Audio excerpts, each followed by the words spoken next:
The year is 1965. You're working at a production company that has never made any giant monster movies before. You're known for more your dramas and cheaply made serials and things like that and other respected works, but it's in the middle of a certain giant monster craze and you want to produce something.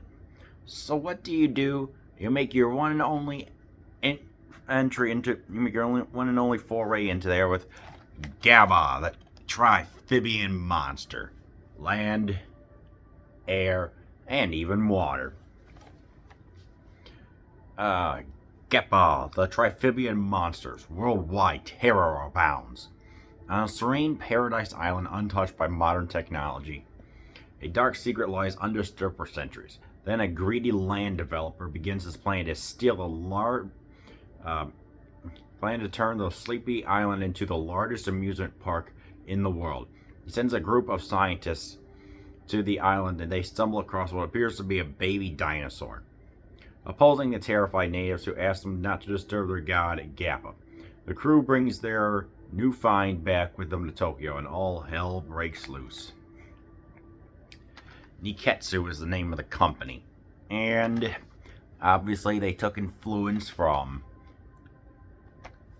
Godzilla vs. King Kong, but more importantly, in 1961, called Gorath or Gora, something like that, from Britain, a British giant monster movie. So I'm just like, that's interesting. Eventually, they would go on to make pink movies, if you will, pornographic. This one is a combination of many ones. It's got a little bit of Godzilla vs. King Kong. It's got a little bit of Gamera. It's a fine movie. It's decisively just average, competent. First 30 minutes is that there is a team that is sent to an expedition. They go on an expedition. They go to an island and try to acquire a giant monster, but the natives are like, no, do not take him. That is our guide. You're going to make him angry. And the sets are fine. The dancing that you see there every day when they do a little ritual, they perform to their god, it's okay. It's like I said, it's just willing. It just shows how far an owner will go because he wants to set a Playmate Island. Yes, Playmate Island with a whole bunch of monsters and like tropical birds, hyenas, a giant monster. You know, just everyday things that you would see in like a zoo or something like that. I'm sorry, Playmate, that would go on when they would go and make other movies, pornographic movies. You can't make this stuff up.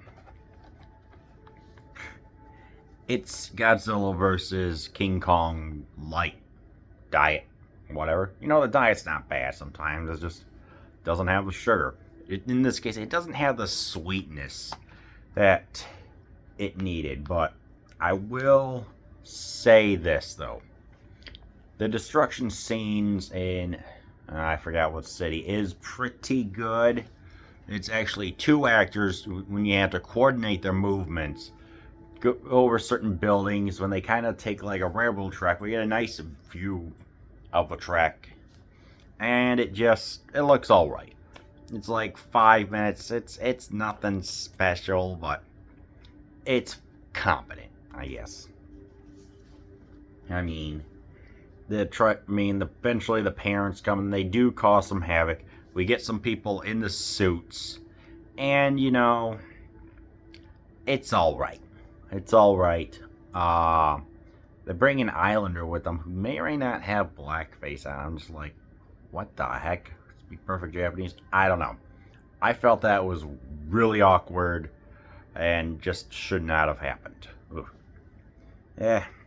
Towards the end, when the monsters reunite, you know, there is a little bit, like you know, when the younger Gappa is trying to learn how to fly. His parents, the father teaches him, like, get your wings spread out, and you go like an sound. So, I don't know.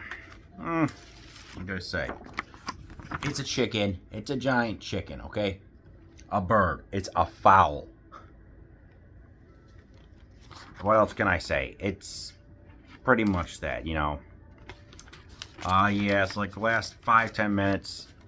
It's fine when they get reunited. It's like, you know, it may even bring a little bit tear to your eye. But it's just funny just to see how far a person will go just to try and own a giant monster. Suppose, like, hey, I'm going to be a satirization of how far capitalism can go within the most absurd, hilarious way possible by having an inappropriately named theme park. Try and own a monster. Send some of my people on an expedition. Yeah. Yeah. You know what? It's meant for kids.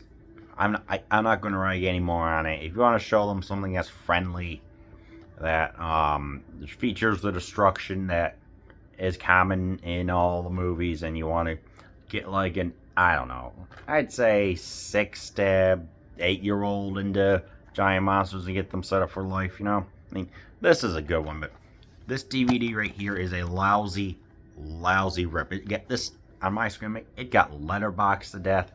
It just looked ugly.